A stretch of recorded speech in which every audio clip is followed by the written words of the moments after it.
Well, good morning everybody and welcome back. In today's video we're going to be tying up some rebar and setting some forms. I'm out here in Gig Harbor, Washington, and nice and muddy little job site. What we're going to do is just kind of run through on how I go about tying rebar, different kinds of ties and spacings, and just a little run through on how we get it done. All right, sit back and enjoy. Got some number 4 rebar that we're stubbing up, getting a little taller. Gonna be having 4-foot walls, so we're stubbing them up a couple foot.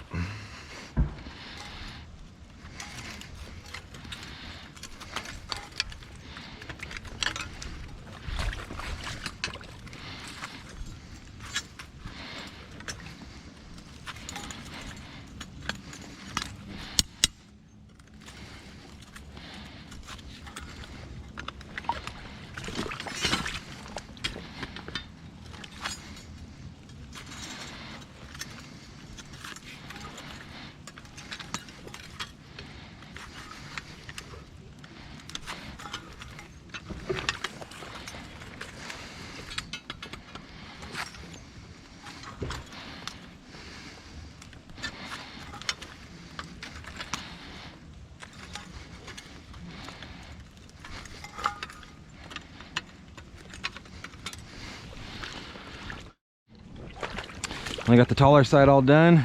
Now it's going to work on this next side, which is a little nicer because the footings are closer to the ground, which means I could just balance the bar with my foot versus just having to hold it with my hands.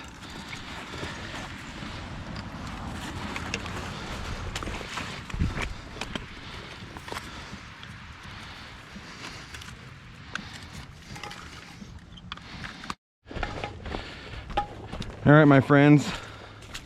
And that's how you get your little vertical extensions put in. Now all the rebar is all the same height. So that way all the walls will be the same height. That way they could backfill it all to the same height. And it'll make a nice good slab. The spacing for rebar in this county is 30 inches. So let's give me a quick little reference marks.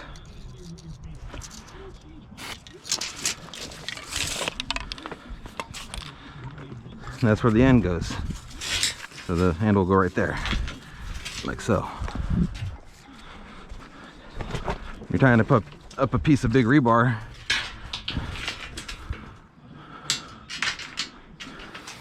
It's always good to start more near the middle.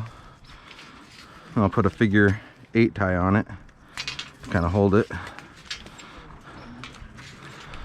Another good tie for holding is an improved saddle tie, and that's just where you go like around like that, make one loop, go back around, come back, and then tie it like that. And then that extra wrap helps it from slipping downwards. And then come all the way back, and we went a little big, that's okay. And then you tie up your lap, so don't move.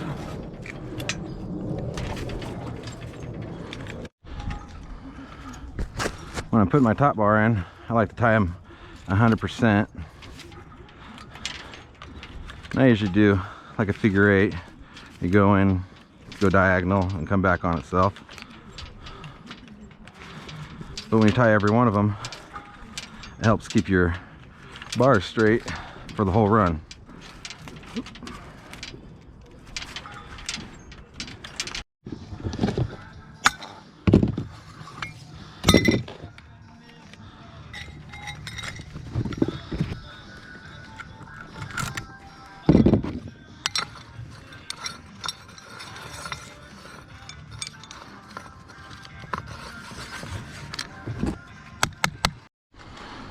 Whenever tying a splice together, I think it's always a good idea to double wrap them. You got good, strong holding power.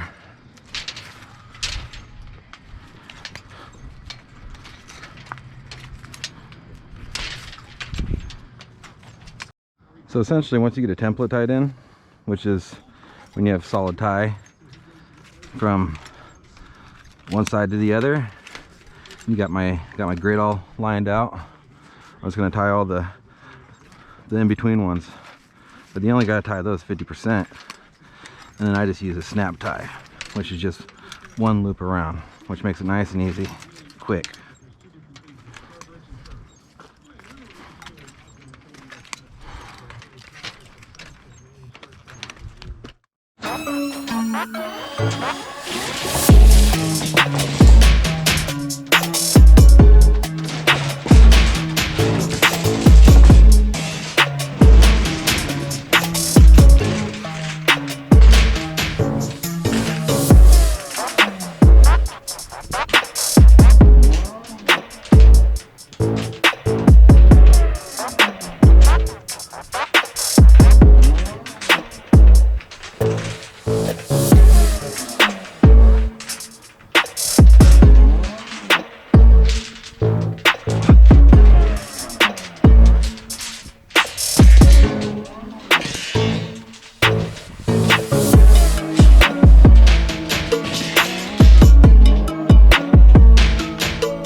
Okay, let's take a look at some different ties here. This will be a saddle tie. You're gonna go around it like that. You go around the top, come around the side again, go back to itself. So that's a saddle tie. Okay, and a figure 8. It's kind of like a saddle tie, but instead of just going around that way, you go under and back around, come back on itself again. And then you're left with this kind of tie. Figure 8. Some people call it a butterfly. This one's called a saddle. And then improved, kind of like holding template ties for a saddle. It's a saddle tie. And you kind of, same thing, go around. But instead of going back around this way, you give it a loop around, come back on itself, give it a tie. And that little extra loop right there will keep it from drooping down. So I mean, you could really put some good pressure on pulling that stuff down if you needed to get up there and climb around on it or anything. And then you got your regular tie. Just a regular tie is like a snap tie, and that's just once around, give it a tie. That holds good. It's just simple little tie. You can also do a double if you want. Just wrap itself in half.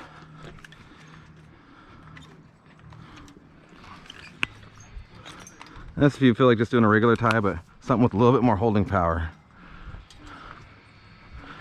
Many different ties, and they all have their uses. Alright, when you make corners in residential, you have to make your own corners. So we just use this little bar bender here. Cuts rebar and bends it. My bars needed to be 5-foot bends and 6'6".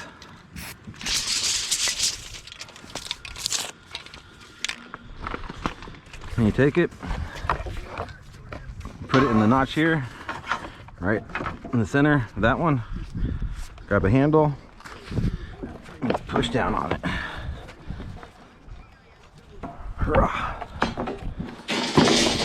And it bends it.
got all the rebar tied in.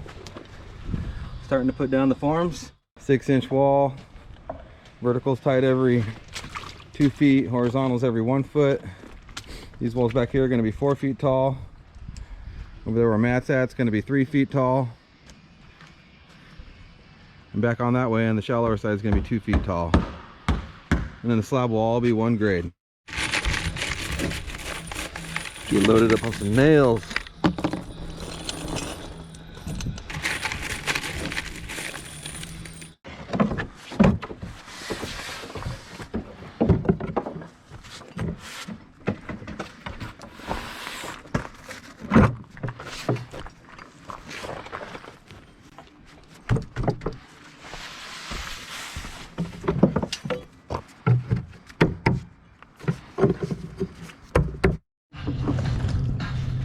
Go ahead and cut me some gussets for the panels.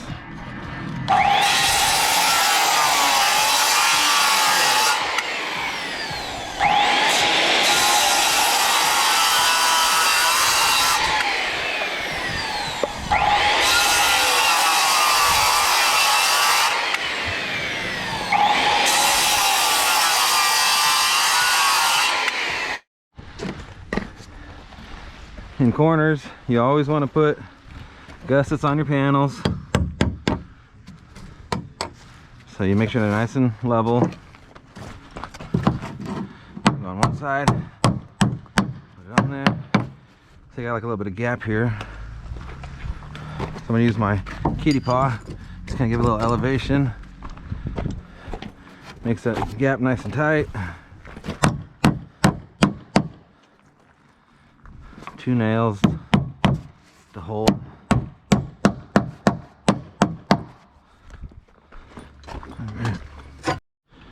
Okay, I got a gap right here. Instead of cutting a panel for it, we have these things, they're called pans. And it's just a little metal, piece of sheet metal. Has like a lip on it, and it catches these panels. So I'm just gonna slip it in here. I want to get it behind those cleats.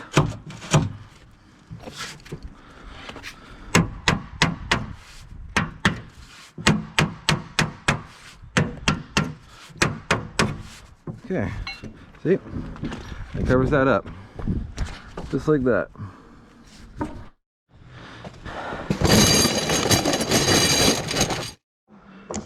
Okay, we got the bottom row all set up.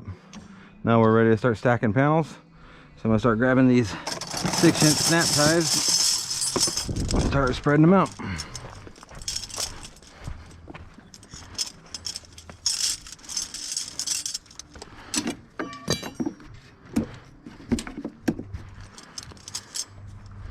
I put them every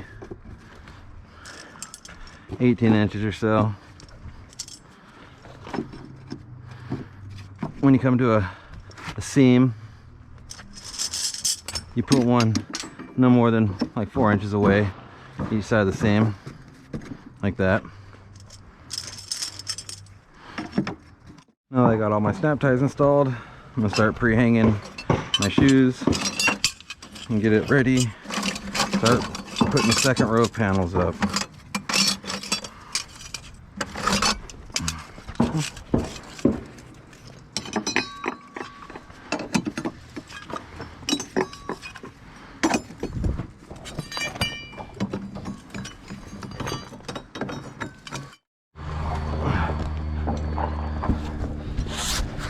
Okay, now we're starting to stack the second row. And set it in the shoes and the snap ties.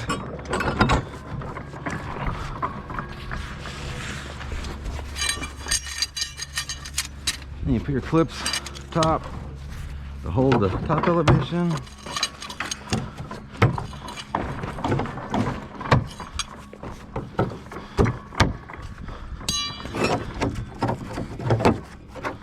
Clip all the shoes.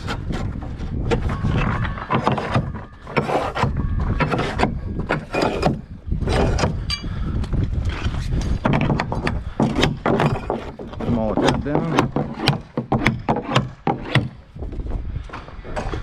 Move on to the next one.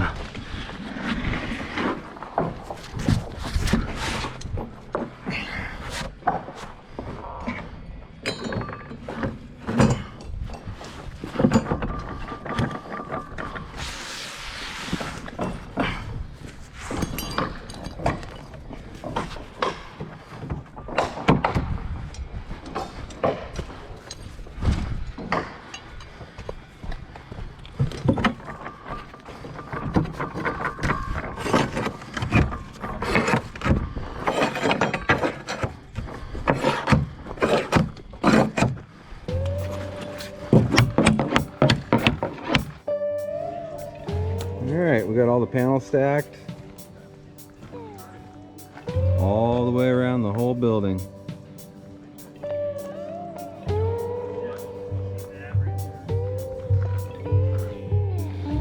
Well, now you've seen how we tied rebar. Now we set forms, and just kind of how we go about building walls. So once again, I hope you enjoyed. Thanks for joining in. Remember to like, subscribe, and comment down below, and we'll see you on the next one.